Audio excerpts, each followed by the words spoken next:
Hello, everybody, and welcome here to Charlotte Motor Speedway here for the Roval instead of the Oval here for week 2 of the AWC Pro Series. Here, once Charlotte Roval, the old layout from what I was told now, not the new layout that we're going to be having to get used to from here on and day out. We are using the 2019 layout comparatively to new layout that we see here in 2025. But here for in week 2 of the AWC race for the Cup.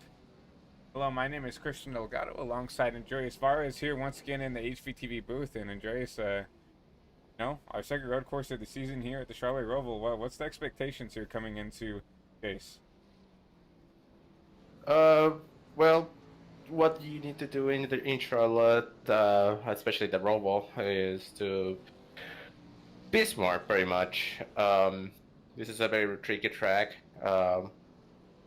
Road course and oval together, and of course, the much more tricky part of this racetrack is gonna be the oval parts because you're gonna try to pick up the speed, and sometimes the car is gonna lose traction, and it's gonna make your tires start losing grip. Possibly we're gonna be seeing some spins for sure.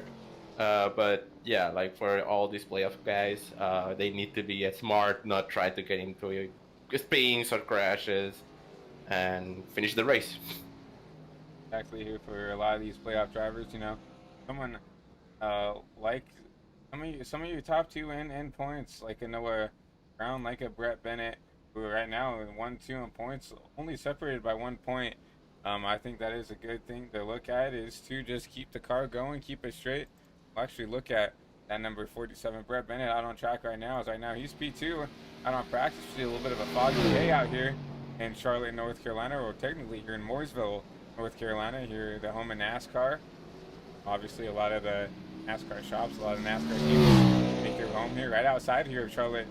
So a home track for a lot of, at least teams in real life. Obviously here, the virtual Charlotte Motor Speedway, I mean, you can call this home, you can call whatever track you really want home, because all you have to do is kind of load in the sim and some laps here. But you'll see right now going through turns 3 and 4, we got here towards this long section up here. And unlike what you'll see in real life, you're actually going to see him come down and take this old layout here and run the old layout. Unlike what we see now in real life in the NASCAR Craftsman Truck Series, the Xfinity Series, and obviously the NASCAR Cup Series, come out here and take this old version of the layout, which I think is okay. I mean, it's a layout that's familiar with everybody here on the service. As far as we have for the old layout, is pretty much the missing of the hairpin that is before getting into the oval. So yeah, at least these guys are not gonna be are not gonna be dealing with that. But still, even if it's the old layout, if you enter very hard into that section coming out of the roval, pretty much the road course, getting into the oval part, you can get very tight or having understeer going into the wall, and that can also end your day. So either you're gonna go into the wall, or if it was the hairpin, it was gonna be pretty much a huge chaos. So we'll see how these guys are gonna be able to handle this racetrack. Exactly. I mean, the track is mostly the same compared to a little bit of a tweak in the infield. Look at the line. We'll actually ride on board with the 13 here, Ryan Rombom. Now currently P9 in practice. I know fastest time of a 1:26. Now fastest time on track is a 1:22, so a little bit off pace. But honestly, if you're someone like Ryan, who it looks like he's struggling a little bit to find a little bit of time, this is exactly what you want here. Is just to kind of stay here, make some clean laps here, and figure out what you need to do. If we're right on board here with this 13 machine, it'll take you a lap around the Charlotte Roval. As he's having a little fight right there. Oh, he almost lost it. Gonna be around here, back here in the turn 4. So a little sideways here for the 13. You'll see him coming back around here. And over here, if you take that section very hard, you can go into that wall. Just sliding all around here. Obviously, the new updates, these Xfinity cars are pretty slidey, and do not like to. Back in the day, these things used to be really pushy and really tight. Now, if you get on the gas, so you see the back end really stepping out here on these machines. You see the car in front, he completely missed the first chicane here. See Ryan try to get back into the gas here, trying to make some lap time as he comes down the back straightaway into turn 4. As we're coming out of 4, we're gonna have the little chicane right here. Last few turns. 13 and 14, pretty much the place where Jimmy Johnson pretty much missed his car and wrecked Martin Truex Jr. Everybody remembers that race. And going back into 1. I mean, it's a tricky place to race, especially in these Xfinity cars. You know, I'm not a big Xfinity guy myself. I've raced a lot of the Cup, you know, the next gen or the Cup car here, and it's a fun place to race. But I haven't really had a lot of experience racing Xfinity on Xfinity car or what will be the O'Reilly car. Here on the road course, you'll see Brett Bennett take a spin here, coming into the S's, if you want to call it that. And yeah, I mean, I was kind of excited to call a race here on the new configuration, but obviously the admins and the new directors here decided that, you know, it'd be a little bit easier for these guys to come and do the old layout that everybody's familiar with. Obviously, you know, a lot of these guys are not foot push ringers, to say the least, and wanted to make it a little bit easier. As we'll look at Bryson Bird back here on app, currently P2 in practice with a 22.4, 122.4. So, I mean, Bryson has been someone who's been really consistently a top 5 driver all race long. And, you know, he's going to be someone you have to look at here to potentially get a win here, potentially put himself into some type of battle to get back in there. Like, only 13 points behind you here of Noah Brown, so he just needs a really good run here. Maybe get the pole, get those crucial bonus points, because remember, they do have some bonus points that they can receive down the line here as we look at the legend here. So you do get bonus points for leading the most laps, leading, you know, laps in general here, and that will definitely help when it comes down the line, when it comes to, you know, pushing the gap. Obviously, right now we only have about 13 cars on track right now. Like Henry Kalhoff has joined the session, Enrique Cucalon has joined the session, and so has Ty McIntosh, 45, another playoff driver. You know, for someone like Bryson, only 13 points out, still has a couple races to go, as this is only race 2 of the chase. So if we go back to the schedule, they still have Myrtle Beach, Daytona. It's going to be a wild card. Obviously, Daytona is always going to be wild, and then they'll end their season at Las Vegas out west in the desert there at Las Vegas Motor Speedway. So, I mean, I would say it's definitely not over for this 53 to go out there, potentially get a good finish here. Obviously, Bryson showing a lot of speed here, at least in practice here. We got about a little under 15 minutes to go in practice. We unfortunately weren't informed about, it looks like they bumped back the race time, so we decided to go live than we usually do, but give us a little bit more time to further explain the track, further explain, you know, what the challenges that these drivers are going to have to go through. As I see Bryson Bird getting out of the chicane. Oh, yeah, he lost it right there. That chicane is very difficult, to be honest. If you don't take it very good locations right there, it's gonna spin you out, especially with the new Xfinity model with the tires, like you said. Now looking at this 42 of Wyatt Roberts, you know, Wyatt's really been really impressive this, you know, season since he's come into the AWC Pro Series. Obviously not racing for a championship this year, but behind. I honestly respect it. I mean, and Wyatt's been pretty quick all race long. Obviously, strategy did not work in his favor last week at Indy. Obviously, you know, Steven Maggio came home and took the win away through, you know, a tire / fuel strategy. That was really fun to call there at Indy. But you know, Wyatt was one of those guys who was on their own strategy, but they didn't, you know, stretch the fuel enough to make it on one stop. But unfortunately, you know, the new tires really paid off for some of those guys in front. He ended up finishing inside the top 10, but was not able to, you know, secure a podium or anything else like that. But you know, since he showed up here, the AWC Pro Series, obviously not in the chase, but he's shown a lot of speed here these recent weeks. and Wyatt Roberts, pretty much the guy that we were looking ahead right here, is gonna take the second position on the speed charts right now. So he looks very competitive for this race. He seems to be ready.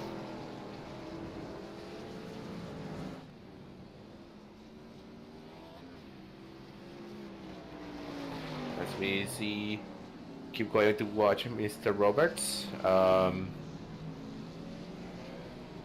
We'll continue to watch Wyatt as he's going to run laps. He actually goes P2 in practice here. And I mean, that really just tells the tale of this 22. I mean, he's showing a lot of speed here. Behind the 51 of Fidel, you know, Fidel is put the car in the pit stall. You know, take a couple minutes to wind down before we get qualifying underway here as we still approach 10 minutes to go here in practice and continue to get some guys to come out here on track. Henry Callahoff has just joined the racing service in that 63 Chevy Camaro, that 213 similar machine, as he comes out and tries to get prepared for tonight's race. Henry Callahoff, a guy that pretty much I know. Raced with him in a lot of other leagues. Iora, one of them. He's a very good racer. He's very clean. Sometimes it's just I had some little things with him, but everything is fun. But yeah, I would say he's very he's a warrior pretty much. So we'll see how he does over here. He's a little bit loose coming out of the chicane, and yeah. We'll see how much it's gonna do on his time coming on the last few corners right here. And passing on 13. Oh, a little bit loose right there. That was a wheel hop. If you go into reverse, the Xfinity car is gonna give you a wheel hop very bad, and you can spun out. You see Henry trying to figure it out here, and I mean, I agree. It's kind of one of those long run heroes that, you know, he'll always keep in it if he can. You know, he's not going to give up on the car, and usually that's how he gets up here towards the front. Sometimes, you know, definitely, you know, every time I've raced him, there's never, you know, he always has good long run pace. He's not someone who's going to get up and go right off the bat for the most part, but there at the end, you know, give you a run for your money. And yeah, obviously we see Henry trying to figure this car out. Obviously, a lot of these guys aren't road course fingers. They don't really do a lot of road racing, so see a lot of these drivers trying to figure out where they can push their car in and out. Now you see now currently not set a valid lap times, but we'll continue to keep an eye on him, and we continue to look for some more drivers. Right behind him, the 18 of Gabe Kazula, another playoff driver right now. He comes in P3 in points, so Gabe has really been strong through these playoffs, and right now P3 only 8 points behind your race leader. I mean, but behind your points leader of 65 and Noah Brown. And you know, Gabe's been really consistent. He hasn't really shown flashes of winning speed, but here in the chase format, you don't need to have speed every week like you do in the playoff system. You just need to be consistent, get up here, and have solid top 5 runs, and that's going to give you a really good shot to come out here and race for a championship at Las Vegas. As you can say right there, Christian, if the chase format, pretty much what the chase format is going to reward is consistency.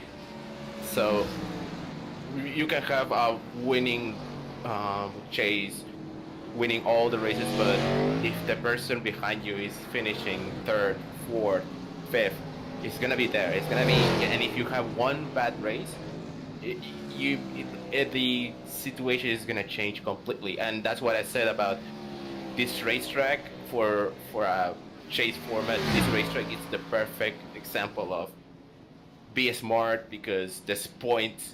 Who knows that if Noah Brown is gonna have a bad race today, and Gabe Gasola gets another top 5, he's gonna take over that chase lead for sure in this race.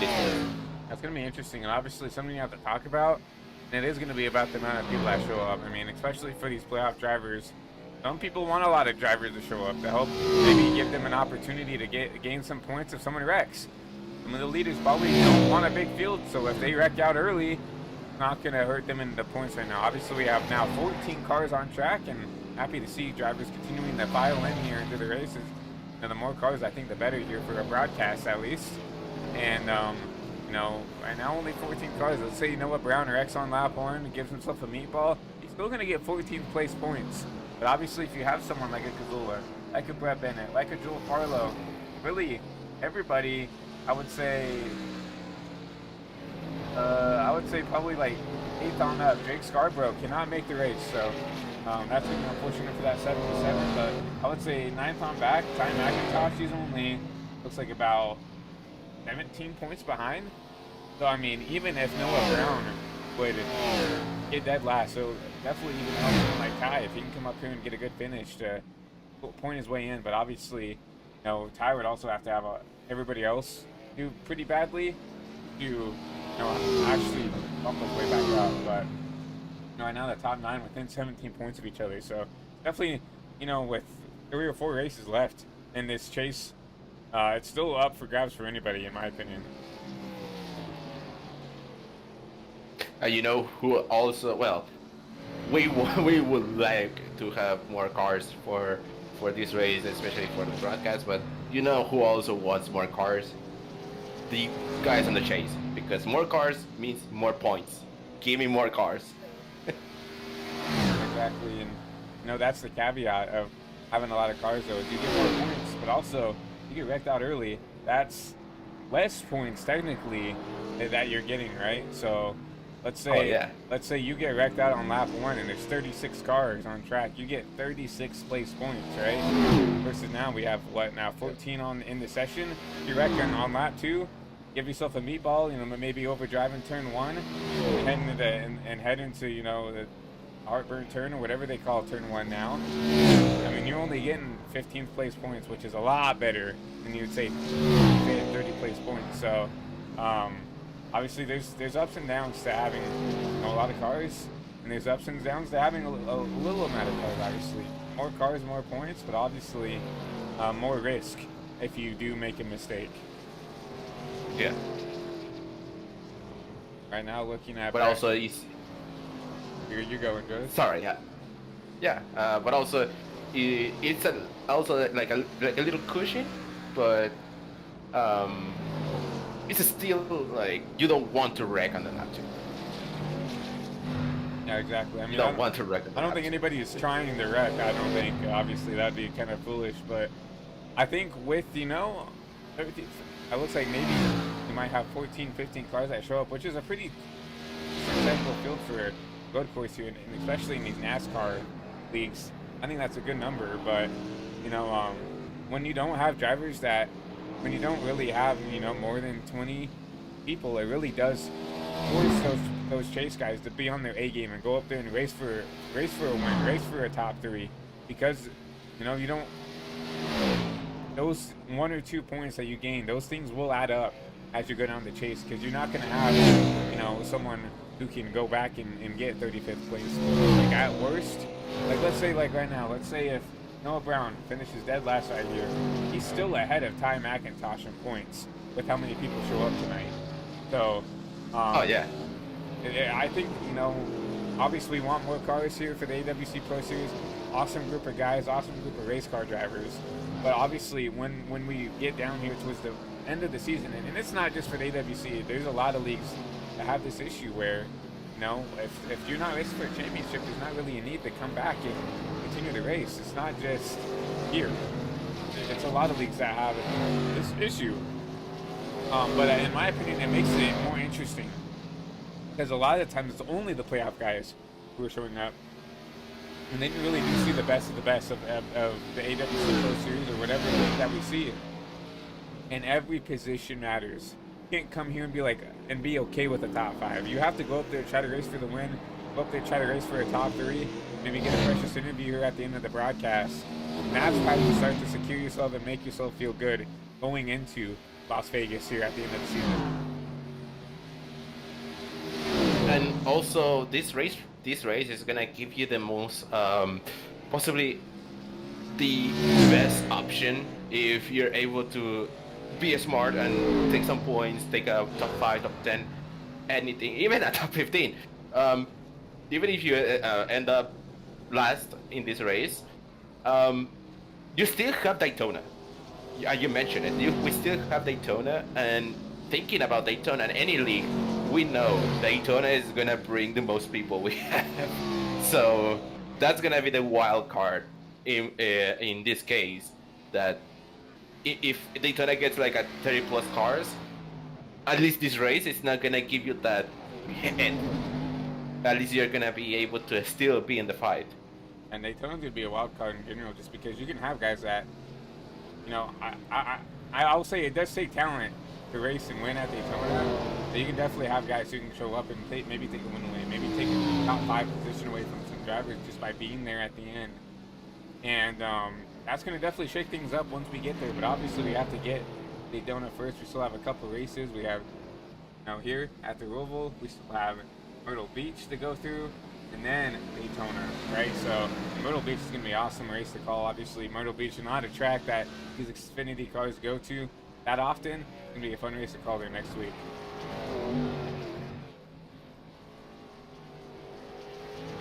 As we have 1 minute and 45. Yeah, keep going, Christian. I was about to say the same thing. As we're just under 2 minutes left of practice, and we're getting to the point where I don't think anybody's going to be able to set. Maybe then set another lap. How about that? The Kenny Callahoff come down the backstretch chicane for probably the end his final, you know, official time here. Henry right now up in the P9 with a 124.1. You know, and once again, Wyatt Roberts is shown up and shown out. And now fastest practice with a 122.1. See Fidel back there with a 122.2. So not far behind the tire tracks of that 42. At 51, still showing a lot of pace. One of your playoff drivers, you know, showing that he might be a contender to win here tonight.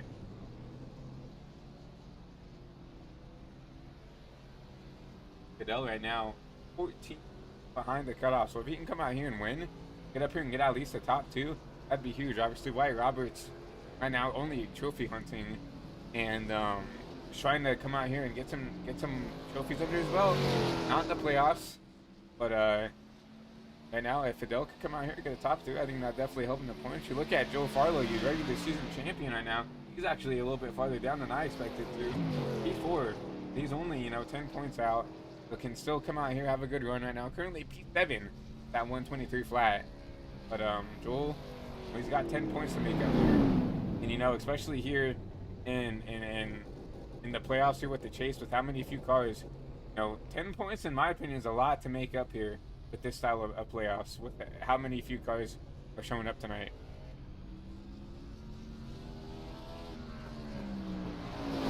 So we're gonna have qualifying coming up soon, and qualifying, well, 5 minutes we see on the session, but well, 5 minutes you have over here 1 minute and 23. So possibly they're gonna be able to make 2 laps. If they miss one of the laps, they're gonna have another try. So we'll see. And it's something I'm really noticing now is, right, I mean, we saw in practice right there for all you fans at home. It was foggy and it was kind of cloudy, but I look at that. The clouds have cleared. We got sun in the sky. Like at least a good track for qualifying. But yeah, we're gonna have to hurry up and get on board and look at some of these drivers as they get ready to go, because they're not gonna have a lot of time to waste to get back out here, and at least to try, if they want to get 2 laps in here, they're gonna have to get up here and get quick. As we see now, the 53, Tyson Bird, one of your playoff drivers, back to P5 in points out here on track. Bryson Bird that got the 3rd place on the charts over the practice is one of our first drivers hitting the track. He's coming into the turn 1 and turn 2 on the oval side. And out of turn 2, down the backstretch, going to try to keep the speed up. Surprise, he's really pushing. I mean, and I guess that's the strat that you have here. You don't have time to kind of, you know, limp it around here and try to save the tires. You got to go. You want to get 2 laps here, and that's what you see Bryson doing. He's going. He's trying to get as fast as he can to get back to the line to start his first lap here from the Roval, and you'll see him come down here, down the last final bus stop here, down here at 3 and 4. And we have to set this up quick. If he messes this up, this kind of ruins this first lap. We'll see if he can make it work. Yes, he will. he starts his first lap. We're gonna come on into the first turn. A little bit of a loose right there on the brakes, but he's fine. He just passed turn 2. We're going into turn 3, into turn 4. Out of turn 4 down this long straightaway, and then he'll be coming down into the S's. Remember, he's not going straight, looking to right. He's going to be going through this S's section and with the old layout here for the Charlotte Roval. Something all these drivers are familiar with. Obviously, same layout, a little bit of a different track. You'll see some of the key differences here that have changed due to the new layout as he comes down here. That out of 1 and 2 down the backstretch here, start the second half of the lap.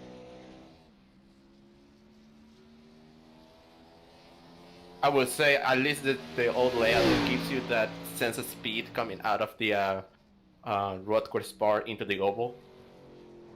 Unlike the hairpin that we see everybody use and pretty much make the car go a little bit slower. Back here into the last bus stop chicane, needs to hit this right if he wants to have another go at the second lap. He wants to improve on this time, and obviously needs to have a good one if he wants to set a lap time. Remember, iRacing's been changed the way that those curbs work now. Those come back down. Lap time for Bird, and 122.8. Not a bad lap for that 53, so he'll actually park that machine. Noah Brown coming out with a 122.1. Noah Brown with a really good lap. We'll try to find some more drivers here. Joel Farlow coming down the backstretch for the last time. Hopefully to complete his first lap, I believe. Farlow with a 123 flat, so that's good enough for P4. Good lap for the 24 machine. We'll continue to look. Landon A. Brown coming out onto the backstretch here. Halfway done with this lap with this 39 machine. And I just saw it's only one lap, Christian. So it was either way. It was gonna be one lap for qualifying. Yeah, we did not. I did not get to see that. Obviously, I don't have that information up here. Timing and scoring, but Andreas with the UI open can see that. So yeah, don't wonder where he's parking their cars now. One lap for these drivers. So we'll see what Landon Brown can do. Now Ty McIntosh is not taking the car out of the hauler yet, so I'm hoping that everything's okay in that 45 camp. We'll see what this 39 can do right now. Coming back down the backstretch chicane for the last time. See what kind of lap time this 39 runs. Like a 125 flat, good enough for P11. I'll bump Adam Talon and Kukalon back down. We'll continue to see the 39 to take advantage of maybe some extra time to practice anyway, and a little under 30 seconds left, which means that even if that 45 wants to take a time, we'll not have enough. So Noah Brown, our points leader, out of nowhere will take you pull away. Fidel Fabian, Bryson Bird, Joel Farlow going to be your fast forward in qualifying.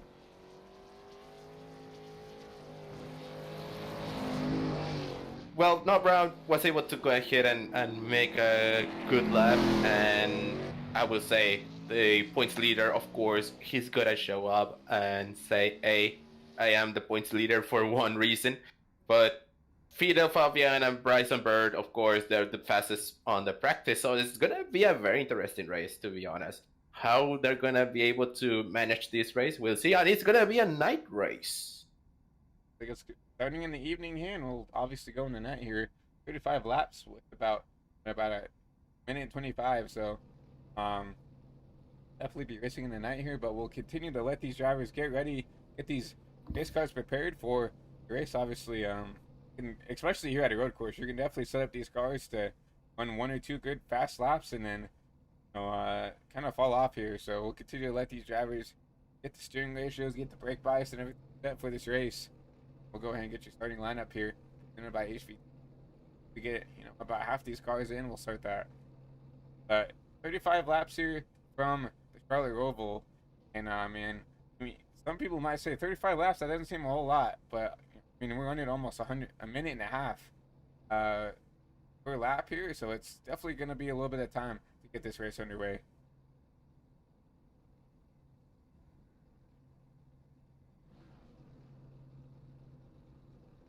Our cars on track here, so we'll go ahead. Get your starting lineup here, presented by HV. Let's go ahead and do it. Obviously on the pole here, Bryson. No, my apologies. Noah Brown, pole sitter. Timing and scoring was a little bit messed up. Right, Noah Brown, you pole sitter. Fidel Fabian gonna start out outside front row. That number 51 machine. Bryson Bird, P3. Joe Farlow will round out that row 2 on P4. P5 is gonna be Gabe Kazola, with Brett Bennett in that 47 machine gonna round out that top 6. P7 is gonna be Kenny Kalahoff. Aaron Evans gonna be that P8 machine. Rounding out your top 10, Mike Roberts, Ryan Ronbaum. Landon A. Brown on P11 and P12 is going to be Adam Told, and pretty much running up your last position for P13 is going to be Enrique Bucalon. Ryan McIntosh still registered for the session, but still decided to not get that car out on track. So, I mean, still technically in P14, but has not decided to take that car out. So, night race here from Charlotte Roval here in Charlotte, North Carolina, right here in Mooresville, North Carolina, the home of NASCAR. But we'll go ahead and take a look at your race weather for tonight's race. We get ready to go. 67 degrees here in Mooresville with a 9 mile an hour wind coming out of the west. A little bit of cloudy, not enough to make anything do. So still a great night for racing here in Charlotte. As we see the lights off on the pace car, which we will be going green. Time by. Back race, the Roval pretty much, well, even if we don't have the layout that NASCAR is using today, pretty much, we just had this Xfinity race on the night, so this is gonna be amazing. Looking at our race picks, we have a little bit of time here. I'm gonna take that number 24, Joel Farlow. Pretty quick here. I'm gonna take Joel Farlow as my race pick. What about you, Andreas? It's gonna be very hard for me, but I am between Fidel Fabian, Bryson Bird, Noah Brown, of course, or Paul Sitter. But we'll see. I will take Bryson Bird as the race winner. I think he's gonna be able to manage his race, and we'll see how he's able to go forward. We'll have to keep an eye on that 24. We'll have to keep an eye on the 53. Obviously, two drivers starting in that second row here, so have to keep an eye on that. But those are our race picks for tonight's race here, brought to you by HVTV. But we do see the lights on the pace car off, and that pace car will take a hard left turn here sooner or later. We'll get this race started here from the Charlotte Roval. Obviously, it's going to be a little bit of an awkward start. Obviously, with kind of the way we have to start this race from the bus stop chicane here, this last one. But 35 laps here, we'll have a Toyota front row, that 51 and that 65 will lead us back to green, and we are green here from the Roval.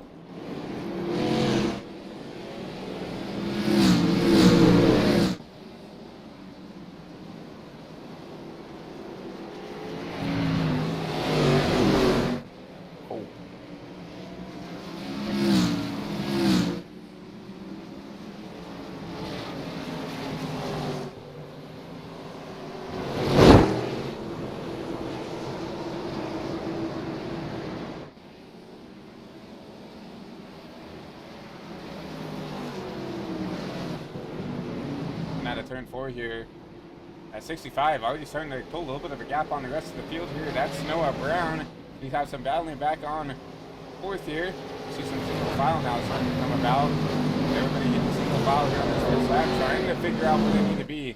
But you see, right now our front 3, the 65, that 51, and Gabe Mazzola. That's what's left in the spots in that place. Gabe Mazzola pretty much going into the attack. As we saw, he's pretty much 8 points behind Noah Brown, which is the points leader. So he's very much going into the attack, but be careful. Those tires are going to fall off if you're going very hard on them. And on board with the 18 machine, already on the rear bumper of that 51 machine of Fidel Fabian, and Gabe already trying to be aggressive to get up to the front here early. There's already, been a lot of pressure on this 51 machine. As we go into the infield, Noah Brown and Fidel Fabian, Gabe Mazzola pretty much all close together. So there's no separation between the leader and second place. So any mistake can happen. There's gonna be either a lead change or there's gonna be the leader pretty much running away. Noah Brown's a little bit better in this infield section, but gets caught back when we come out here onto the oval, out here onto these last stop chicanes. That's gonna be something you have to look for when you look at stuff. I mean, there's gonna be different parts of the track that these drivers are gonna be better at. You see a huge gap now from the 65 to the 51, and this is 51 just could not get it going out of there. And now Gabe Cazola is gonna try to make the pass here through the front stretch chicane. A front stretch chicane that if you go too wide, it's gonna be very difficult. So very good move by Gabe Cazola and Fidel Pevien. Well, I know that you're losing a position, but it was very smart from him, not trying to fight that position over the chicane. A lap two, I mean, not really something you want to fight and get yourself in a bad spot here. But Gabe's a little bit quicker. Gabe's at least willing to push a little bit harder right now. I don't blame him for letting him go, not trying to fight the fight right now. Go get him later, maybe when he burns off his stuff, but see Bryson Bird back there working his way up now inside the top four. And then you see Joel Farlow back there in P5. You kind of see these guys kind of separated kind of equally apart here, about a 10th apart from first all the way back to fifth. If you guys are trying to go ahead and make a charge into Noah Brown, we'll see if he's able to hold his tire, trying to get that leader. Because if he doesn't, pretty much it's gonna start falling apart. His race falling apart. So hopefully he's able to make this race very smart and not very much trying to get the leader. Start losing his tires as well as positions. Gabe's really talented in his own right. I feel like Gabe is kind of one of the more, diverse when it comes to wherever we go. He's going to be up here inside maybe the top five, but I think Noah, he's starting to show maybe he's got a little bit more experience on these road courses as he started to pull out a little bit of a gap here. Now over a second gap to P2 of Gabe Cazola. Coming out of the front stretch, Brown, Gabe Cazola, beats from P2 all the way to P5. They're all together. So meanwhile, Noah Brown is very much pulling an SVG on them. We'll see if they're going to be able to get him. If not, it's going to be a very easy race for Noah Brown. We'll see. Noah obviously needs to be mistake-free. One little mistake and can put himself in a bad spot. But do we see a little bit of a battle here? Is Aaron Evans trying to make the move on Brett Bennett back here for the P6 position? Aaron did not have the best qualifying, especially for a playoff driver, but it started to slowly reel in the rest of the field here. He's all over the rear end of this 47 machine. Brett Bennett trying to hold on here. Trying to go into that position of the 47. Aaron Evans trying to go ahead and not getting to the wall, coming into the oval part. And here comes the number 42, Wyatt Roberts, the guy that very much was very, very fast on the practice chart. So having a little battle over here. I'm surprised that Wyatt had I don't know if he didn't qualify or if he just had a really bad lap, but I'm surprised to see that. But with those two battling back there, you see them on that gearbox cam, them battling, it's allowed that 47 to give himself a little bit of breathing room as we start to see everybody find their place, find where they need to run here. As you see the 42 finally make that pass. Oh, a little bump from the 48 coming out of turn 14. But Wyatt Roberts is gonna take position 7th. Remember, Wyatt was fastest in practice, so I know he's got some speed underneath that car. I'm not sure. Maybe he's one of those guys who just wants to start from the back and wants to give himself a challenge to drive himself through the field, or if he just simply had a bad qualifying lap here, but already up 2 spots from where he started up into the P7 position. Only other person who's moved up that much is your P2 driver, Gabe Cazola, who's up to P2.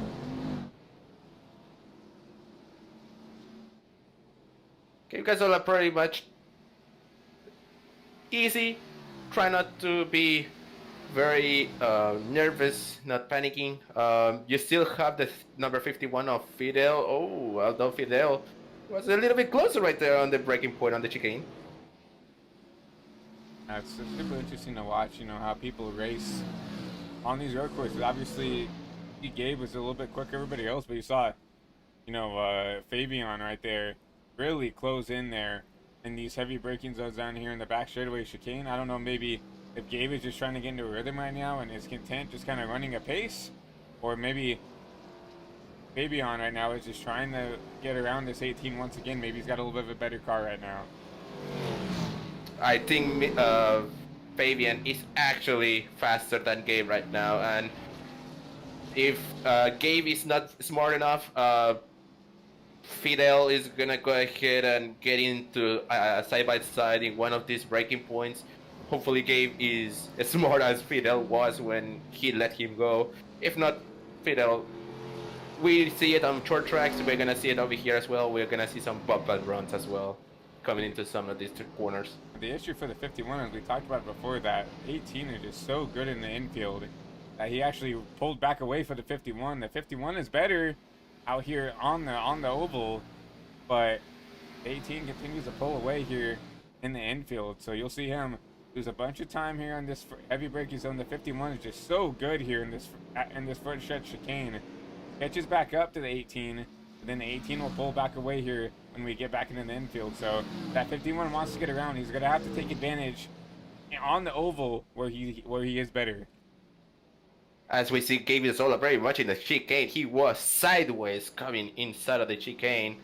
So yeah, a little bit of a struggle right there for Gabe Zola on the chicane. So hopefully that doesn't get him pretty much bad situation for him. And your leader is still continuing to pull away here now, almost with his own shot now. 2.5 seconds, almost 3-second gap at the 65 is put on there. That's exactly what the 65 needed. I mean, obviously coming in here with the points lead, now showing up and showing out, right? And now showing that he might be the guy to beat going in next week, and to show that, I mean, to be honest, I did not really expect, and it's no disrespect to the 65, but I'm very surprised to see, how well he's running here on the road. I mean, I didn't really expect to see that 65 as a road course guy, but he's out here and really showing us all up. As now we do have a battle back here for the P2 position. Gabe had a terrible backstretch chicane. Here comes Fidel to take that P2 away once again. I thought that Gabe almost missed the chicane. Thankfully, I believe he didn't, but either way, he lost the P2 position from Fidel Fabian. So that was a smart by Gabe. Hopefully, he doesn't panic and losing the second position. Like I said, trying to be smart on this racetrack, because if you're not smart enough, you're either gonna lose a position or you're gonna lose pretty much the car, and you're gonna lose everything. Exactly. Sorry about the camera work here, but we're back here is 18 now, trying to stay on the heels of 51, and Bryson Bird, Joel Farlow have now made their way back into this battle.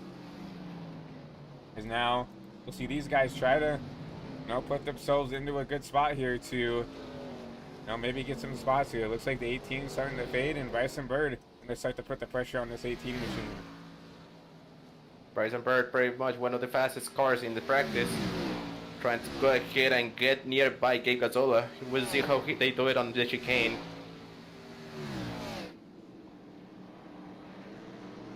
The chicane that is pretty much giving Gabe Gazzola a lot of nightmare right now. I saw him a little squirrely coming into the chicane, so hopefully that doesn't go ahead and destroy this race, pretty much making a nightmare for him. Honestly, I think the best thing for Gabe right now was to let that 51 by. I mean, he hasn't really lost a lot of time now that he's been sitting behind 51. I think right now that 51's doing a good job of showing him around the track, showing him where he needs to run on the track, where he needs to go. I think it's really helping out this 18 machine. Now look at the 18 going to make a move on the inside here for the P2 position. What a move, like you said, the 18 with Gabe Gazzola is much better on the infield, but Fidel Fabian is saying no, I'm not over with this battle. He's trying to pull a crossover move, but didn't do it. Gabe Cazola is P2 once again. Gabe will take the spot back, and maybe he learned from the 51 of where he needs to break, where he needs to go. If he can keep the spot in the P2, as now the 51 might have some pressure from the 53 of Bird back there. After they started the battle, it actually backed him back up to this 53 machine. These three guys is a three-horse battle for P2. Coming to the chicane. Gabe Gazzola was pretty good at the chicane. Possibly he figured it out finally and in the best moment of this race. So we'll see. This is gonna be a P2 battle. Meanwhile, Noah Brown is like gone. Goodbye, guys. I'm gone.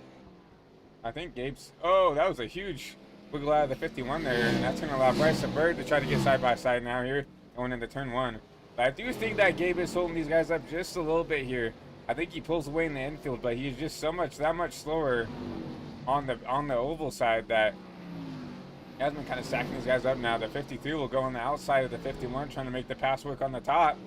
I can make it happen. A little bumper to the 51, but the 51 will keep that P3 position for now. If Bryson Bird is not able to pass the number 51 of Fidel Fabian, number 24 Joel Farlow, your guy Christian, is gonna come in. Bryson Bird all over the back end of that 51, trying to be aggressive to get around them. Remember, 2 playoff drivers, so every point does matter when it comes to this battle here going down here into the backstretch. Are we gonna come into the chicane? They're gonna come in too wide? No.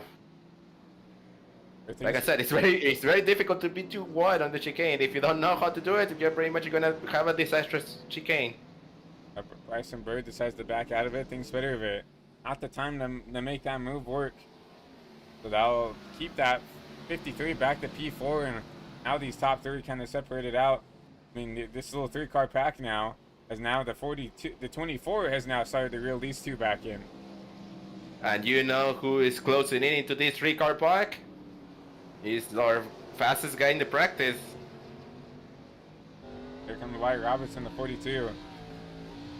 Try to make a move here, and I don't know if maybe it's just from the cameras, but I'm surprised to see this, but it looks a little dark here in the infield. I don't know, maybe with this new iRacing update, they didn't really put lights back here on this part of the Roval, but it's kind of dark here in this infield. I'm saying, and it's even more impressive to see that these guys are running as hard as they are here, with how dark it is down here, through this Roval section down here in the infield. As we saw, I hear from a little bit from the race control. Some drivers are actually saying that the infield is a little bit dark, so we'll see how we're gonna be able to do it. I mean, we just saw some fighting in the infield and they were fine, so I think we're gonna be fine. So I'm glad it's just not only us up here in the broadcast booth. I tried to turn up the saturation mid-race, and unfortunately we almost lost the camera, so we decided to back out of that. And we're going to try to do our best to describe what's going on in the infield, because I completely understand if it's hard to watch here, but obviously it's here at night.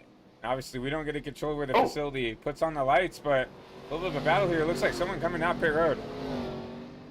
Gabe Gazzola, our P2, is on pit road. I think this is gonna be a window. Might be our first green flag pit stop here. We might be in the window here. Obviously, I was not informed of when people are gonna try to pit here. Obviously, 35 divided by 2, that's around 18 laps. So I would assume that if you can make it to 15 laps, 18, you would. But I'm not sure if people can if this 18 is coming down pit road right now. Possibly it's gonna try to make a Hail Mary pit stop right here. Maybe. Coming. Oh! Meanwhile, if we go back to the to our P2, Mr. Fidel Fabian, number 51, got into the wall coming out of the infield section, coming into the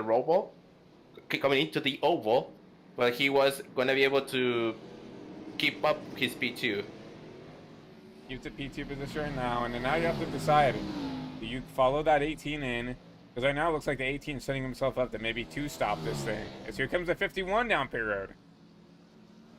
possibly that 18 had something that we didn't know, and possibly is one strategy that we are doing. Maybe I don't know how much time you're losing on pit road. Maybe to 5 to 8 more. Maybe 20 to 30 seconds. I don't know. Right now, it's like in and out. It's about 33 seconds for Gabe Cazola. That's what it was in and out, right? And it looks like he did not take tires. It was about a 7-second stop, so he only took fuel. So and that's something you have to think about too, right? These Xfinity machines, the tires do wear here at these road courses. And that's something you have to think about. Like if you go and race in the next one, you can get away with maybe taking 2 tires, maybe even taking 0 tires for the whole race, right? These Xfinity cars, they do have a lot of tire wear. That's something you have to think about when you prepare these pit stops. Do you know, try to hold on, try to save the tires the best you can, and then take fuel only, save some time down pit road. But do you take the fresh Goodyear tires now, trying to make it up on the track? As I saw pretty much from Fidel Fabian, he took the 4 tires, so we'll see. The 51 took tires, the 18 did not. So we'll see how that stretches out here. That's allowed to give Bryson Burt this P2 position up here in the 53. Noah Brown still out on track. But he is completely pulled away, almost 9 seconds, guys, to the rest of the field here in the 65 machine. So if I'm the 65, I mean, I go as long as I can because, I mean, he's shown he clearly has the pace to win this race without a mistake or maybe getting caught up in something out of his doing. Just do it. I mean, right, really, he could afford to do whatever he wants. He can stretch it as long as he needs to. If he even has the pace right now, then maybe he could even save a couple laps of fuel and maybe try to make it to that lap 18. And talking about mistakes, Gabe Gazzola trying to make his strategy work. He got into the number 48 of Aaron Evans, trying to keep going and coming out of the inside from the infield section, and pretty much make his car spun, and he lost all the position, all the time from Fidel Fabian, and he almost spun in the front straightaway where turn 13 and turn 14 were. So yeah, like your strategy can work, but if you're making like one little mistake, can cost you all what that strategy you tried to do. You see a little bit of front end damage to that 18 machine, and it has allowed that 51 to reel this 18 back in. Remember, the 18 fell off on the long run here. Fidel seemed like he had a little bit better long run pace than 18, and now, you know, that short pitting, getting the track position, going out there and taking advantage of the short pit here has completely, you know, compromised this 18. Not only did he not take tires, but now he's got the 51 with freshies right behind them. We'll see how Fidel Fabian is able to handle this, because having fresh tires is gonna be different from old tires. Gabe is very much trying to hold his position, because right now, if we all have the window coming in, this is gonna be the P2, P3 position fighting, if Noah Brown doesn't have any mistake, of course. We have a little mini battle. Joe Carlo gonna hold off the 42 of Roberts back here down the backstretch. Bryson Burt is starting to pull a little bit away from these other 2 cars. Not enough to really give himself a safe cushion, but see this kind of 3-car back right now. This is for 2nd, 3rd, and 4th right now on track. Obviously, some people pinning. This will probably be around the 4th or 5th place battle once the cycle completes. But all these guys have still decided to stay out on track here, and I would presume try to make it to that lap 17, lap 18 mark. Noah Brown is coming up to some little traffic. It's gonna be that number 22 of Enrique Cucalon.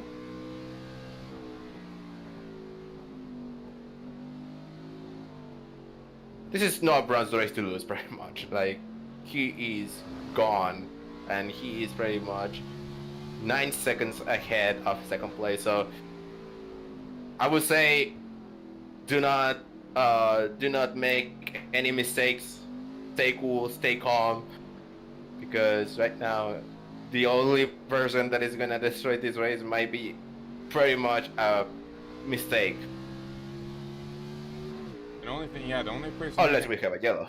Only thing that can, I don't think we're gonna have yellows because it's a road course. But only person who can destroy Noah Brown's race is Noah Brown, or maybe a lap car, or maybe a battle in front of him that he gets caught up in, right? And once again, that's something that Noah Brown has to think about. And when he tries to pass maybe these lap cars that are battling for position, he has to put himself in a good spot to pass these lap cars in a manually fashion without giving himself damage or putting himself in a bad spot to get caught back up, right? He's got almost a 10-second gap.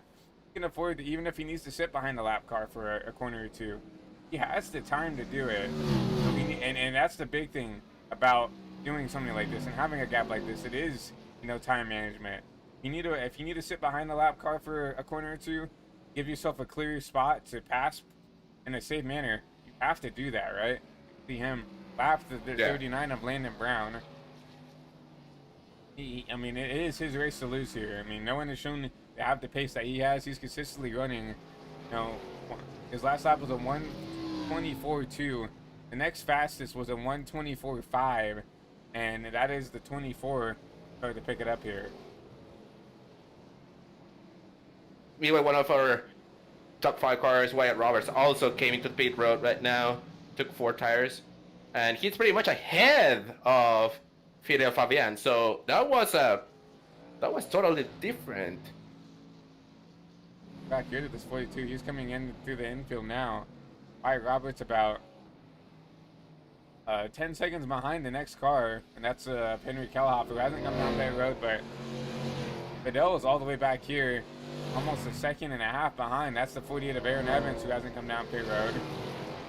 Gonna have to get his negotiator around the 51 there, but yeah, that 42 with an amazing stop to get himself to track position and basically just leapfrog that 18 and that 51 machine.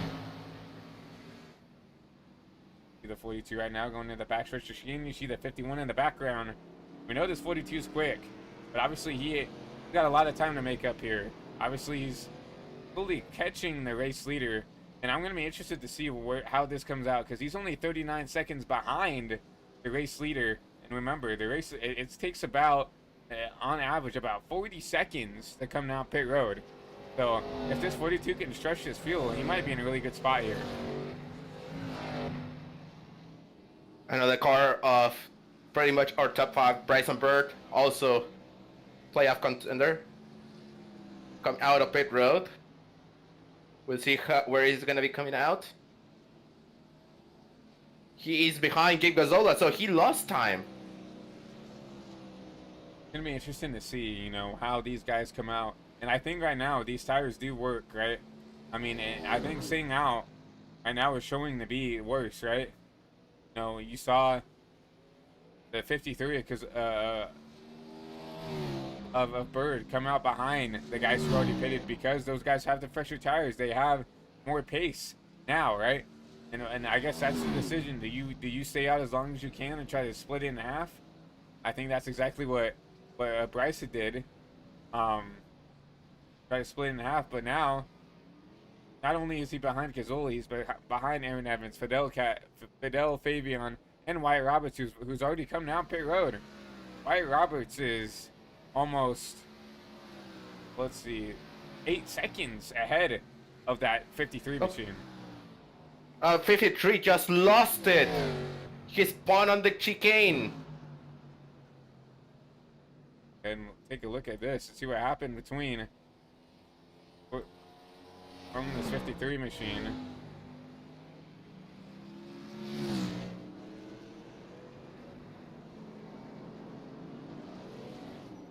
Yeah, that's an interesting. And really, I figured he would have maybe got it on the curb, but no, got it on the exit there and spun it around. He got lucky that he kind of hit in a good spot to where he could just kind of do a loop and keep going, but obviously not what you want to do here.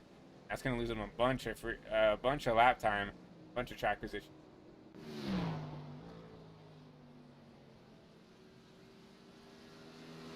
Back out front here, Joel Farlow still has decided not to come down pit road as well. His race leader Noah Brown, Brett Bennett is still decided to stay out. And really the top 4, Henry Kellhoff, the last of the drivers who haven't pit, and he's even being fastly caught by the 42 of Wyatt Roberts. They're only under a second behind. Wyatt Roberts, you know, is coming quick. We'll see where these guys are gonna come in. Joe Farlow, Noah Brown, Brett Bennett. The one that I'm gonna be looking forward to is gonna be Noah Brown. Let's see if he keeps it clean. If he keeps it clean, it's gonna be all good for sure. And we let that 42 by. He knows he's a little bit quicker. It's good sportsmanship at it. And we just see him, and he knows the 42's just got a little bit more pace. Just lets him go. He'll just keep kind of running the race that he needs to run here. Obviously, Henry still needs to come down pit side, make it on fuel here. But right now, still sitting here in P5, trying to run his own race. But yeah, Noah Brown. I mean, that just shows right there. We saw P5 entering the infield. He's exiting the last chicane, the backstretch chicane here. That's how much of a gap he has, everybody. P2 Joel Farlow, 12 seconds behind the race leader. And Gabe Gazzola just got black flagged. I think he got in with the number 48 once again in one of the corners. We're just having control, calling out for a penalty. Looks like the 48 for retaliation. Also, like the 48 also got a black flag, so we're gonna try to see if we can find altercation between the two drivers. Trying to find this 48. But this is big because Gabe came in with 8 points. He's gonna lose more points because he's gonna go now pretty much losing positions, losing time. I see this 48 up ahead here. Looks like the 48 just lets him go. Aaron Evans just said, "Hey, I don't want any more of that, unless something else happens. Unless there's something else, some extracurriculars, maybe some talk over the radio. I'm unsure, but I mean, he gets around that 48 with no incident. So interesting to see that there's a black flag given to not only the 18 but also that 48. As we see that, and one of our guys just beat it. Christian Joe Farlow just came out of pit road. Not only did Joel Farlow pit, so did our race leader of Noah Brown while we were looking at that incident. And he already comes back out in P2. After all that pit cycle, he still comes out P2. Brett Bennett, right up the road here, about 2.5 seconds. Still needs to come down pit road. Gonna take the race lead away. Remember, this 48.7 still needs to come down pit road. 21 laps on this stint. 47. Obviously, we now know that you could go a long ways on this stint. We thought maybe they would have to be pitting around halfway or something, but no, we now definitely know you can go a lot longer than we thought. Brown, Brett Bennett, Noah Brown, Wyatt Roberts is gonna be pit 3, so he pretty much gained a lot of time. That's gonna be interesting to see if he can get back up. I think if anybody can go down and run down this 65, it is gonna be that 42. 42 has looked quick all race. I mean, he drove all the way literally from dead last up to P3. So, and he's cut that gap down to the lead to 5 seconds, even having to negotiate through lap traffic. But here comes the 65. Noah Brown trying to get around the race leader of Brett Bennett. Brett Bennett not going to just pull over though. Going to make the 65 fight for it. Noah Brown needs to be very, very smart. Here he comes, coming into the back straightaway, coming to the chicane. Brett Bennett is going to leave his position, and Noah Brown is going to retake the lead. That was pretty good by Brett Bennett. Very smart. Not going to go here and pretty much destroy his race, trying to pass Brett Bennett.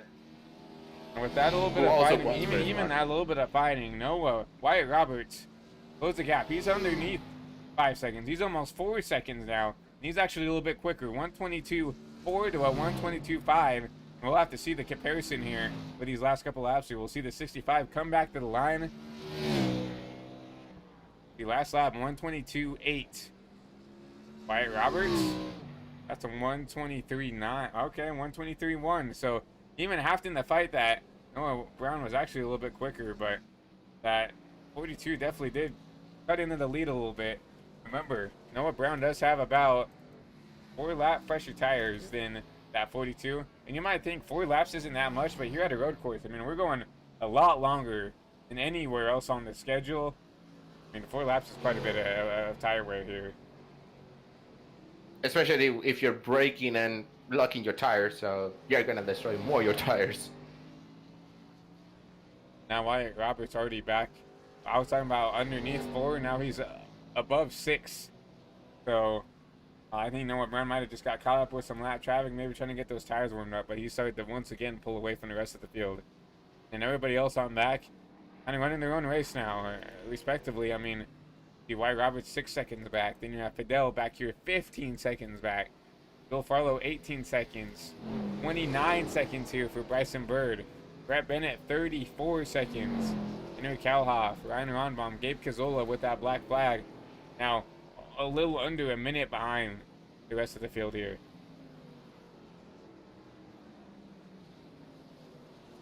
No, bro, pretty much okay with this race. As far as he doesn't do any mistake right now, it's gonna be pretty much over for him. It's gonna be a good win for that 65 machine. That's going to be interesting to see, you know.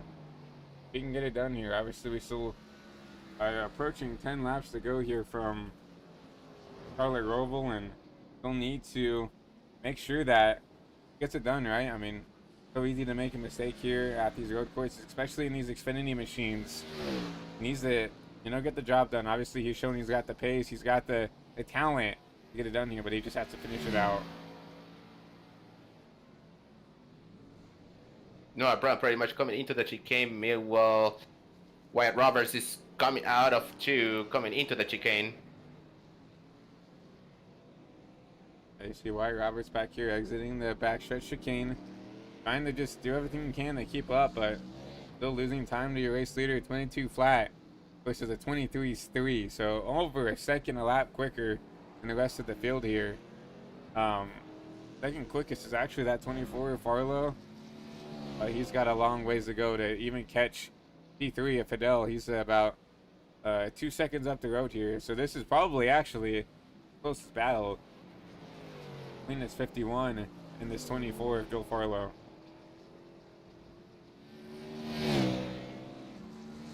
There's still time for Joe Farlow to get into the P3. We'll see how it does. Joel's always been one of those guys that have always had long run pace. You know, he's kind of someone who reminds me of someone like, you know, a Henry Kalhoff or something like that. Really never takes off too quickly, but does everything in his power to kind of save the car, try to make sure that he's here at the end, give himself a good finish, and he's really quickly approaching this number 51 machine, now underneath second. Could be within the frame here within the next couple laps. He's gonna be able to get him. If it's not gonna be in the end of this lap, it's gonna be the next one. He was pretty quick coming out of that infield section.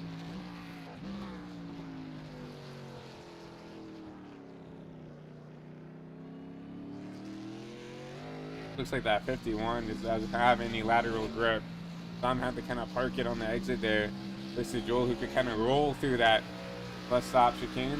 We'll come here through the last section here, see what we could do.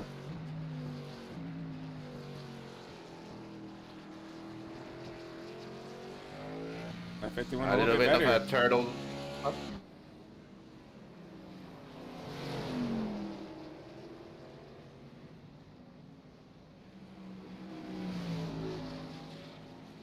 I'm surprised to see that driver's doing so well. We'll go on board with your 524. I mean, you can see how dark it is for these drivers. I mean, I'm still surprised that these guys are driving as hard as they can with this condition. Like, it's even hard to see kind of where the strips are and stuff, at least for me. I'm surprised that these guys are running the same lap times that they did from the start of the race, where they did have that little bit of daylight. You'll see them continuing to try to battle it out here for this P3 position.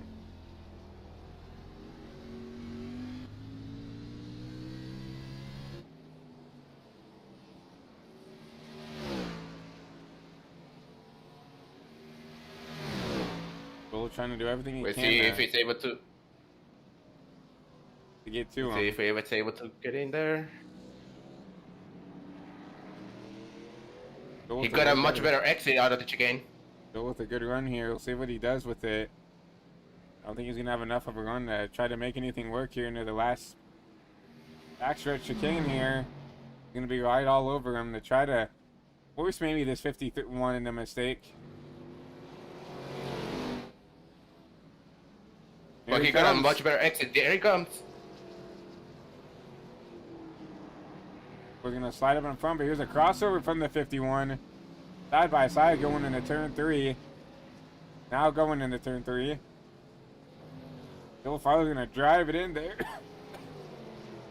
Another crossover move coming into turn 4. Give it to the 24. We're gonna get into the S's. Here comes the number 51, passing Joe Farlow. Joe Farlow is not gonna be over. What a battle between these two to try to keep this spot, dude. They're racing their hearts out. Oh, wow, a big slide out of the 24, and the 51 will actually get up in that outside wall. That will kind of cancel out those two's mistakes.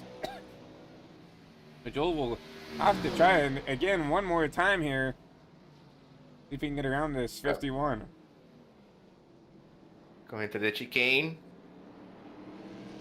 Joe Farlow had a much better exit in the last lap. They both had a very good exit, but he got a much better exit coming out of 14.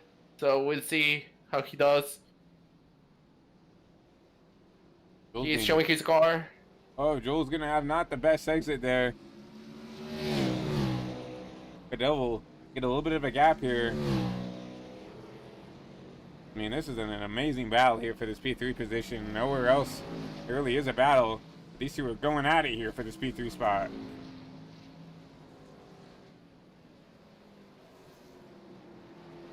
Those brakes are glowing up from both of these cars. Ooh, Joe Farlow a little bit loose coming out of far.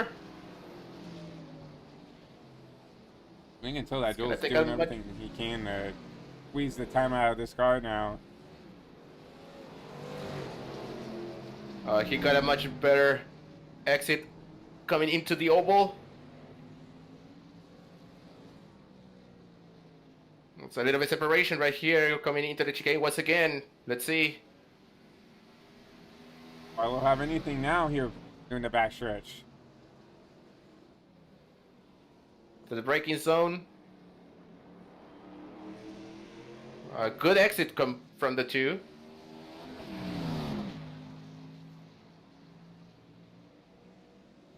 If they do one mistake, that's gonna be hit. To the braking zone. Oh, a little bit out, a little bit.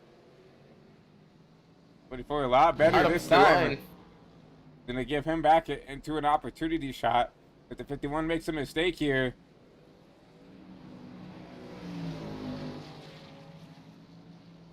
It's almost like Joel is also doing the mistakes. Getting to the braking points. His car is a little bit loose. I think we have this kind of juxtaposition that we saw last time with Gabe Cazzola. Gabe Cazzola was a little bit better in the infield, could hold off the 51. But the 51 was a little bit better in that braking zones. I think this is kind of the same interesting thing. The 51 kind of pulls a little bit away on the 24 in the infield. The 24 just a lot better on the oval. But cannot get away into getting around this 51 machine. It's almost that Fidel Fabian took everything from Gabe Cazzola from that first battle and pretty much put it on him. Because right now he's the better one in the infield section. As Joe Farlow is getting closer to Fidel Fabian once again. Still doing everything he can to just be defensive, trying to make mistake-free lapses. Oh, here comes the 24 with the send. Wow. That's going to lose him a lot of lap time, though. I think he was maybe trying to intimidate that 51 into making a mistake. 51 said, I see your bluff there. And he just kind of took the corner how he needed to. Now this 24 is kind of trying to run him back down. Starting to lose a little bit of lap time out of this 24 machine. Oh, never mind. He's there. He's still there. Fidel Fabian, even though he was a little bit better in the infield center section, um, Joe Farlow is able to keep up with him. He's getting closer, actually. That was a good set of corners for the 24 there. The 51 had to be shot. A little bit of a contact between the two. Wow.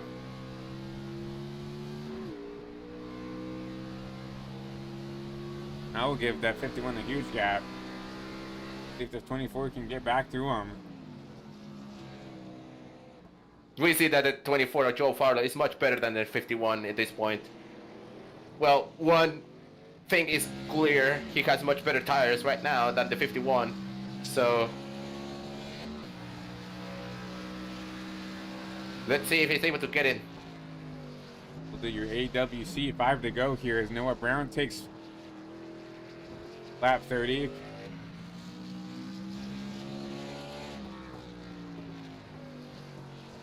See if that 24 can close in here from your gearbox cam.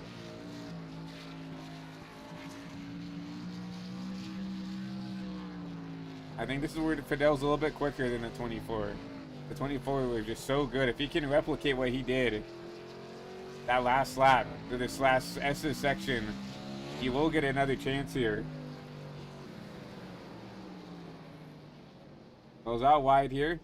Comes here, takes the exit, takes the entry here, and gets it down here. There you go. Another good set of corners for the 24. He closes back in once again. And if we get 5 to go, it doesn't matter. Every single lap counts over here. In one corner, you're gonna have different mistakes, everything. So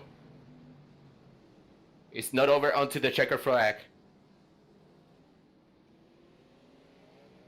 Joe Farlow's back. I mean, he's there. I think he does have a little bit of a better car. He just cannot find a way around this 51. The 51's doing a phenomenal job in his own right. Try to keep this 24 back to get that interview. Try to get that 1 point, right? I mean, these two are racing for a championship. And every point means everything. Joe Farlow with a huge send back here in the back section came. Fidel Fabian got into the turtles. So those turtles are gonna be deadly if you hit them. Meanwhile, Joe Farlow didn't hit any, so he got a much better corner exit. And he's right there into the infield. Farlow just trying to force this 51 on a mistake. I feel like that's the only way he's going to get around him without having to use the bumper there. See, these tires are killed for both of these guys. You see them just sliding this thing around, doing everything they can. And you see that 51 just struggles in this section of the track. Compared to 24, the 24 is going to be right there once again.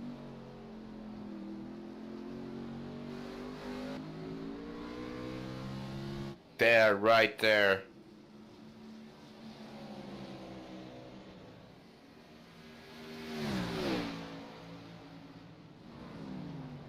Coming to the chicane. Oh, I think it's a much better chicane for Joe Farlow. Farlow just uses it.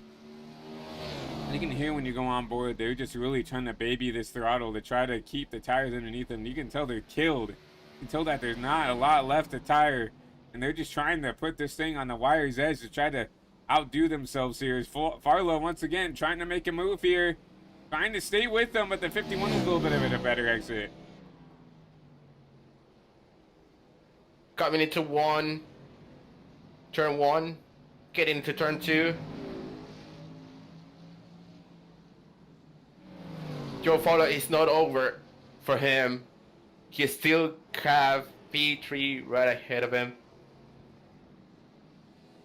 He's trying to, if you remember those EA days, he's trying to use that intimidator button on Fidel Fabian. He's able to get some mistake at this point. And right to the back end of the 51, but the 51 is going to have a little bit of a better exit here. He's going to start to pull away once again.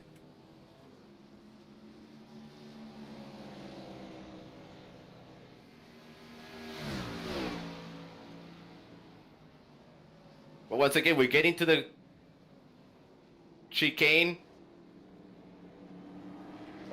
Joe Farlow was able to get some times right there. I just feel like this 51 is a little bit more aggressive, getting back the power, allowing him to get that little bit of a better exit. I mean, a little bit more aggressive with the gas. Try to give himself an opportunity here. I feel like the 24 is just a little bit better, but those kind of mistakes, like getting in the wall, is not going to help. Joe Farlow coming out a little bit hot out of 14. But it's a steal right there. Hits the wall, he's loose. He's showing his car right now. And that turtle did not help that 24, though. Going to allow the 51 to get a little bit of a cushion here, but once again, we'll go right on board with this 24. I mean, this is the spot where he catches up the most amount of time here, but did not make the most out of that corner. He's going to have to make it up right here. It's a decent drive. He's going to get right back to the back end here. That's a good exit by the 24. That's where two to go. By the way, Christian, we just get the white flag. Noah Brown is able to get the white flag. Noah Brown takes the white flag here from Charlotte, from the Roval here, but we have a way better battle on our hands here. I mean, Noah Brown's going to take away this win here, but here comes that 24 right over the back bumper of this 51 here.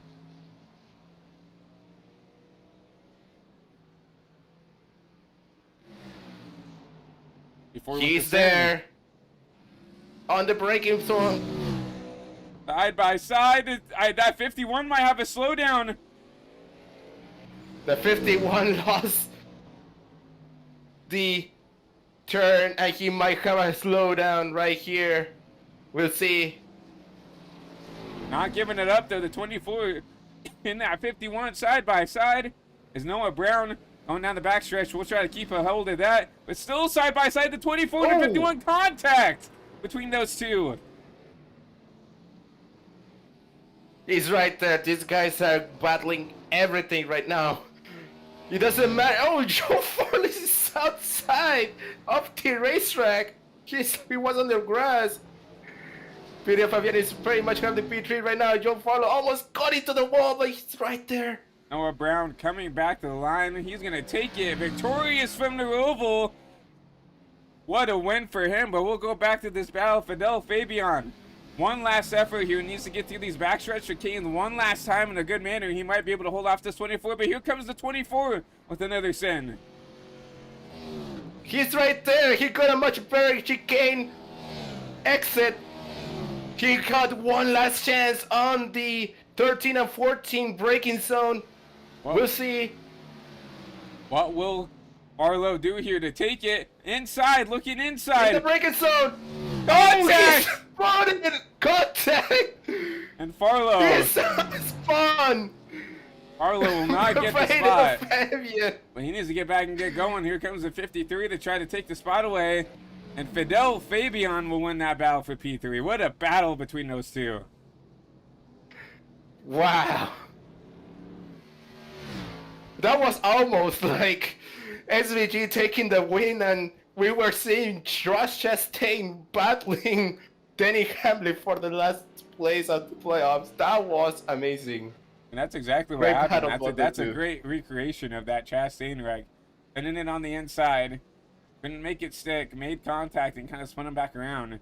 Chastain went in reverse, though. The 24 did not. So, I mean, we'll go back to the 65. What a win by him. Dominating performance. 16 seconds he won by. And we're going to watch him burn it down here on this front stretch in front of you fans at home.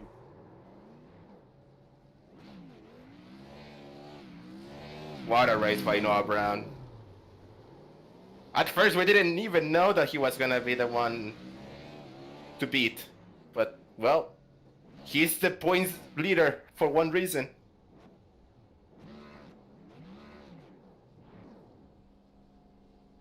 And he showed us out right now why he was the favorite here.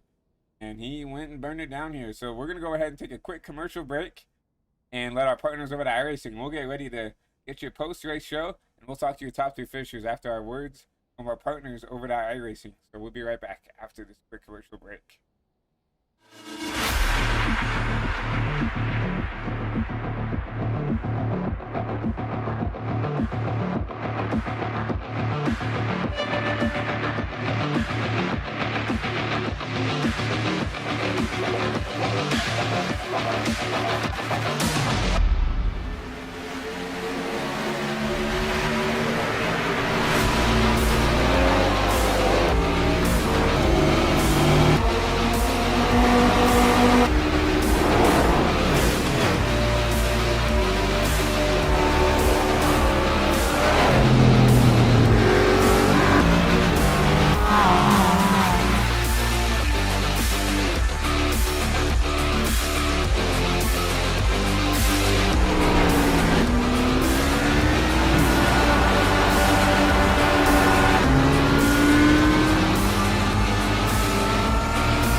Racing isn't easy, but experiencing it is. iRacing puts you in the driver's seat with the industry's leading sim racing game. Drive on laser scan replicas of the greatest racing circuits from around the world. Go head-to-head against other drivers chosen by skill-based matchmaking to ensure competitive racing at every level. Compete across all your favorite series. In officially licensed cars, engineered to deliver the most accurate driving experience possible.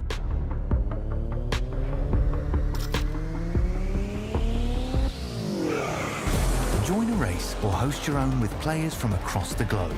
Race against the computer or in a league with friends. Feel the thrill behind the wheel.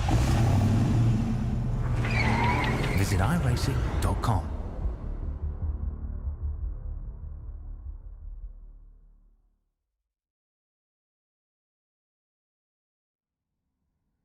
And live back here from Mooresville, North Carolina, here from the Charlotte Roval, here for the post-race show, here for the race 2 of the chase for the AWC Pro Series. And Andreas, what a race, what a finish between those two finishers battling out for that P3 spot. But let's go ahead and talk to the man of the hour.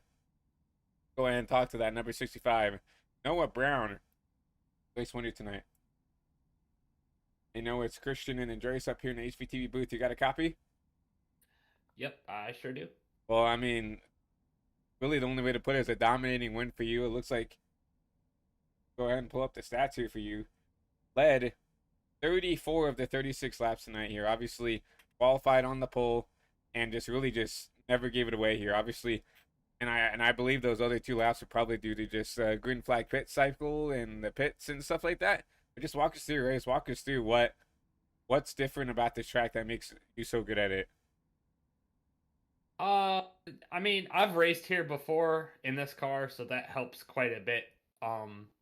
Really the race is just keeping the car out of the wall, making sure your tires are getting older, obviously, so just back up as you go through the run. And once you get those new shoes on, just make sure you keep it consistent.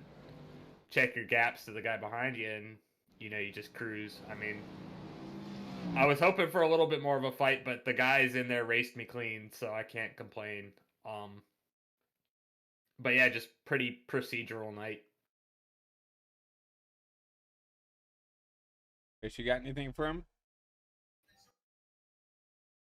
Pretty good win. You did pretty much no mistakes. Pretty much a perfect win. Yeah. Usually I'm the one making the mistakes. I've choked away a couple wins on road courses due to mistakes, but just always in my mind that it was keep it clean, keep it out of the wall, and that was gonna cruise me to at least the top 3 here. But yeah, the other guys put up clean runs, so I'm just grateful I didn't get wrecked by anybody. Exactly. I mean, that's a big game, the name of the game here, especially at these road courses. Obviously, a lot of you guys aren't road course ringers like we see in some other series, but walking us through this track, obviously We knew that there was the new configuration that we could have gone to. We obviously came back here to the 2019 configuration. Do you think that maybe helped you in any way versus the coming to the new reconfiguration with that kind of new corner coming out here onto the oval? Yeah, the reconfiguration would have definitely added a little bit more spice to the race. I think there would have been more wrecks, potentially even a caution, but yeah, the old layout here is, I think a lot of people are familiar with it. Even if you're not the quickest, most people know what the layout is, so they know kind of the general idea. But yeah, the race I ran here, in fact, actually was on the legacy layout of this circuit before the update. So it was slightly different than this, but even then the elevations and the cambers of the track stayed the same. So it was really just about oh goodness. It was really just about tapping into those the knowledge I had from that previous race about a year ago, I'd say, and just staying on point. Exactly, being on point is exactly what you did, and you did a great job of it. But once again, congratulations on your win here. Obviously, leading the points here coming into the race, this is exactly what you needed exiting here. But before I let you go, is there anybody you want to thank here for this win here at the Roval? Yeah, thanks to Jake and Daniel for putting on the league. I know Jake wasn't here this week, but Daniel was doing a very good job on race control, making sure everything's going smoothly. Thanks to the sponsors on the car, 3 Wide TV, Nick Packin for making the scheme, and thanks to the rest of the Redux team for just being there and helping out where they can. Obviously, Jake and all the guys who put on the work in the background. I mean, a lot of people underestimate the amount of work it does to put on a league and do everything else. But once again, congratulations to you, Noah, on this win at the Roval here, and we'll see you next week for Myrtle Beach. Pretty interesting track coming here with these Xfinity cars. Yep, home race. Hopefully that goes well for me, but I'll see you guys next week. Yep. Have a good rest of the night. That was Noah Brown, your winner for tonight from the Roval. I mean, once again, just a dominating. I mean, you can't really say anything else but besides that. But we'll go ahead and talk to the second place driver. A really quiet night for the 42 of Wyatt Roberts. If we can find him, here he is. Go ahead and talk to him. Yeah, Wyatt Roberts, P2 of the 42 car. Pretty much good strategy. So talk to us if there was any other idea to catch that 65 who was pretty much dominant. Yeah, I started out farther back than I was planning. I was the fastest in practice, but started out on the grid in ninth. So it was a tricky working through the traffic, but I got through there cleanly. But that set me back a lot from Noah, and then I got stuck behind Joel and Bryson. They were about equal pace, but I pitted a little bit early. I think it was on 16 coming to 17 when I threw down pit road. So put 4 tires on it, and I was able to get up to second, but Noah he pitted a little later. He had the gap already set in, and since he pitted later, he had better tires at the end, so best I could do was just hope he made a mistake, and he's a great driver, so got that solid win. Obviously, looking for you. Obviously, not a playoff driver, so just trophy hunting. What is that kind of mindset coming into here every week? Knowing that there's guys racing for championships. Is it really I'm willing to do whatever I need to get a good finish, or is it in the back of your mind like, hey, maybe it's okay to let a guy go that is trying to race for this championship? Yeah, I mean, I'm trying to get good finishes, but obviously, if I see the yellow banner, of course, the yellow AWC banner, I'm not going to try and race guys hard. I don't want to ruin somebody's championship. But if I'm faster, I mean, I'm going to try and pass them by the end of the race and get another spot. Obviously, that cat and mouse of these non-playoff guys, and that's the cool thing about NASCAR and racing in general, right? Doesn't matter if you're not in the playoffs, you still get to come up and show up every week and put yourself, in a spot to come up here, and whether it's get an interview or show off your sponsors here on the broadcast. I mean, it's something you have to do, and it's something I love about racing in general is that doesn't matter that you're not really racing for anything. You can still come out here and have a good time, put yourself in a good spot to get a good finish.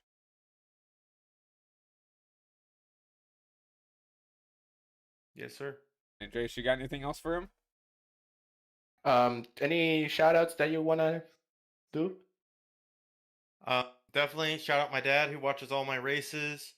Shout out to you guys for putting on an awesome broadcast. Shout out to my teammates at Circumference Ultimate, which is Brett Bennett and Bryson Bird and Enrique.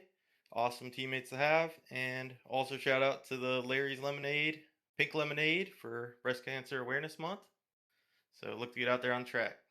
Ran great too. A good looking car for you, but once again, and congratulations. Get you finished. Hopefully we can talk to you next week, maybe a couple spots better up there when we go to Myrtle Beach. Yeah, that'll be awesome. Short track racing, a lot of laps, and try and be consistent. Yep. Well, hopefully we get to talk to you up there, but have a good rest of the night. Once again, congratulations on that P2 finish. Congratulations. How's Wyatt Robert, your P3 finisher? Let's go ahead and talk to our final driver tonight.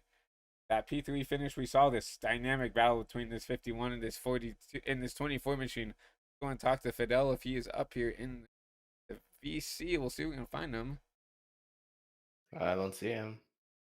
Like no Fidel in the waiting room, unfortunately, which is sucks because I really wanted to talk to him about that finish. We might have to talk to Joe Farlow, maybe. Joel, maybe. Yeah. Joel was a part of that battle. Now let's go ahead and do it.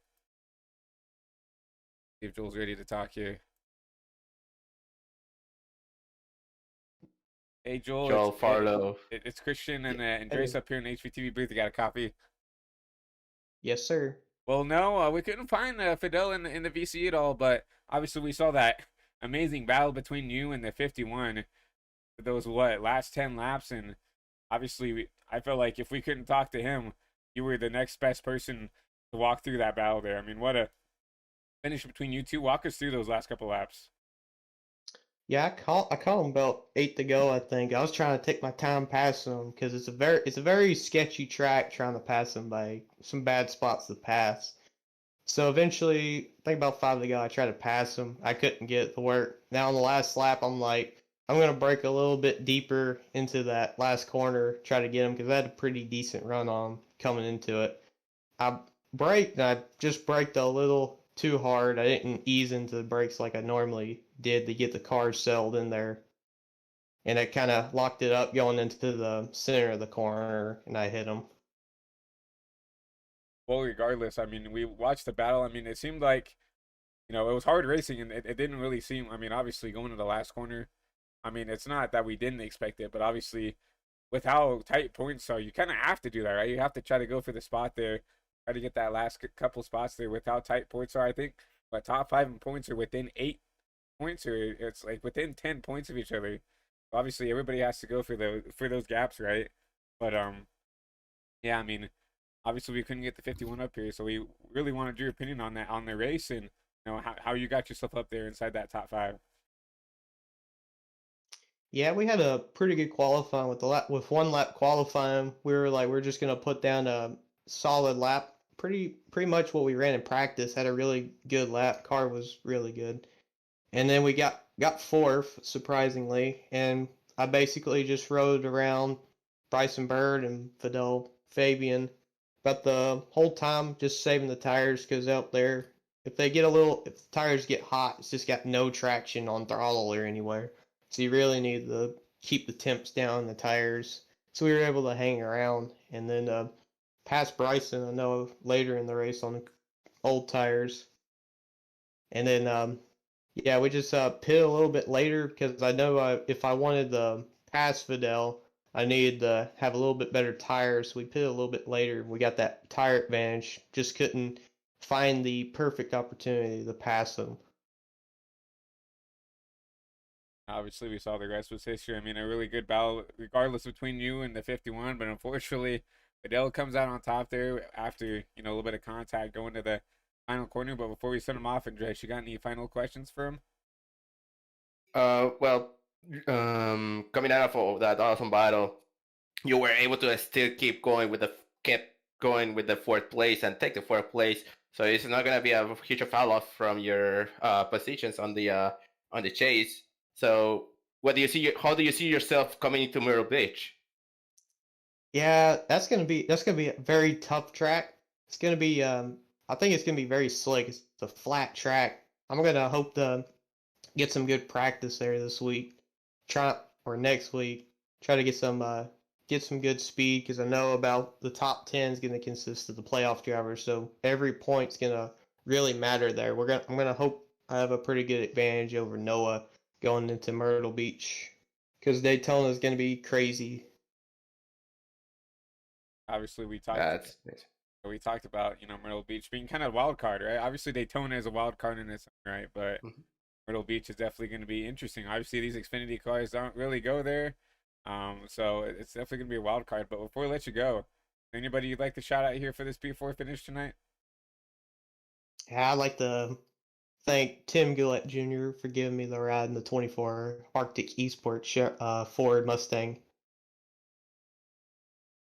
Obviously, you got to give a huge shout out to the team owners there. But once again, what a what a fantastic battle between you and the 51. But I would at least give you the room to come up here and talk for a little bit. But once again, congratulations on that P4 finish, and hopefully we can talk to you a couple spots better next week at Myrtle Beach. Okay, hope to see you. Yep. Have a good rest of the night. Good night. It was Joel Farlow, your P4 finisher. Obviously couldn't get a hold of the 51 machine, so obviously we promised 3 interviews tonight that were consisted of your top finishers. So it is what it is, I guess. So I guess, Andreas, it's time for our post-race show. We'll go ahead and look at your unofficial race results here from the Roval.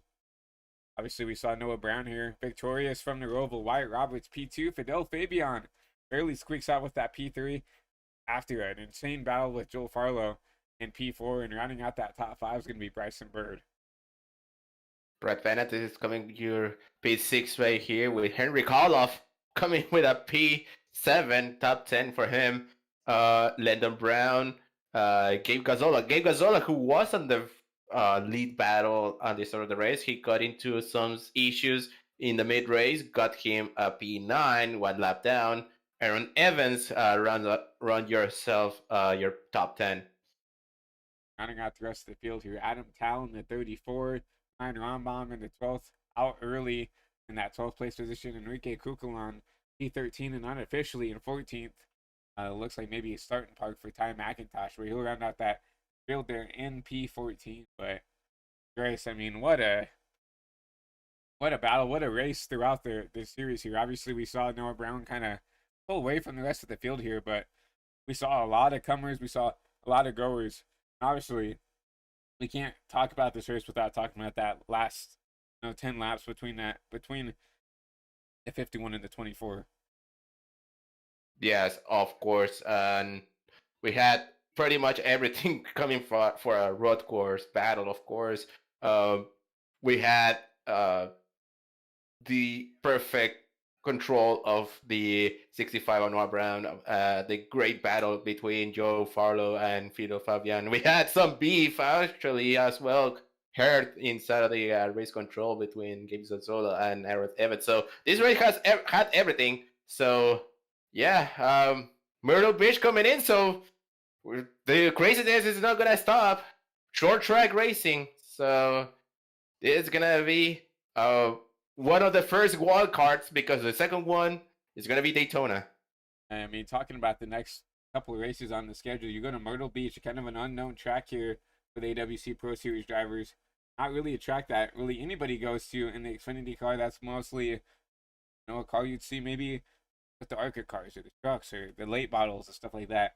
Not really an Xfinity car track, so it's going to be interesting. That's being a wild card, and obviously you have to talk about Daytona in a few weeks' time for the penultimate race of this chase and of the season.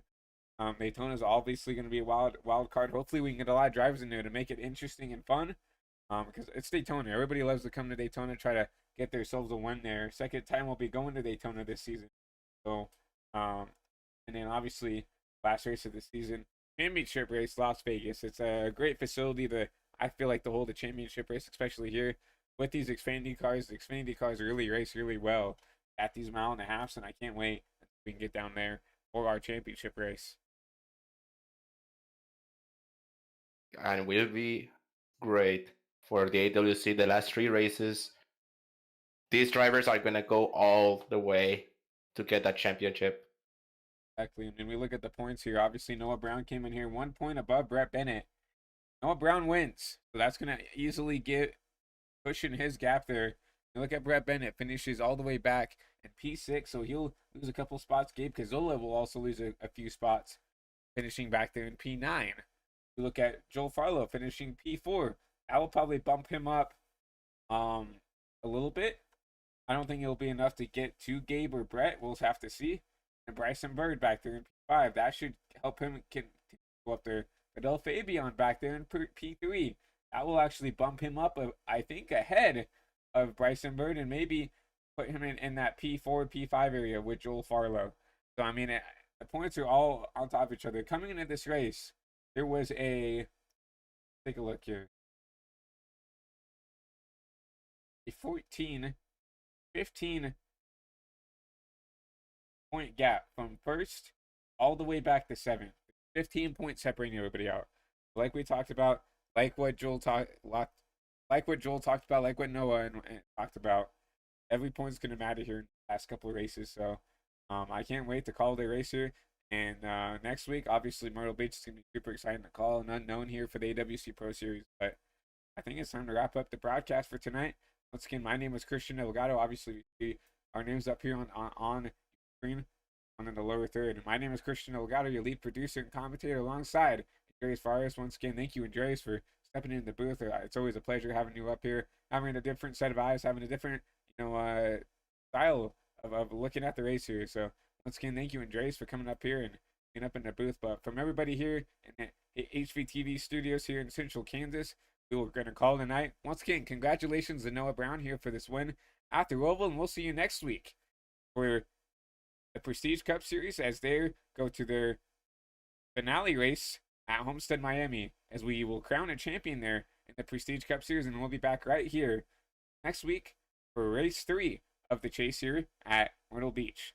Once again, from everybody watching at home, if you guys are interested in wanting to be a part of the HVTV team, we do have the Discord link down below if you want to email us, or you can also email us at hvtvbroadcasting@aol.com, whether you want any promotions done on the broadcast, if you're looking for a league or maybe a special race to be called here, if you want to be a part of the HVTV family, whether that's graphics, commentary, producing, we're always looking for some more help as we're a young and growing network. Once again, all we ask from you guys is to maybe hit that thumbs up on the broadcast, share the stream and broadcast with friends and family, try to grow this network and make it as cool of a thing as we can. Once again, I appreciate everybody coming out and watching tonight's race here from the Charlotte Roval. We're going to call it a night. Hope everybody has a good rest of the night. See you guys soon. Good night.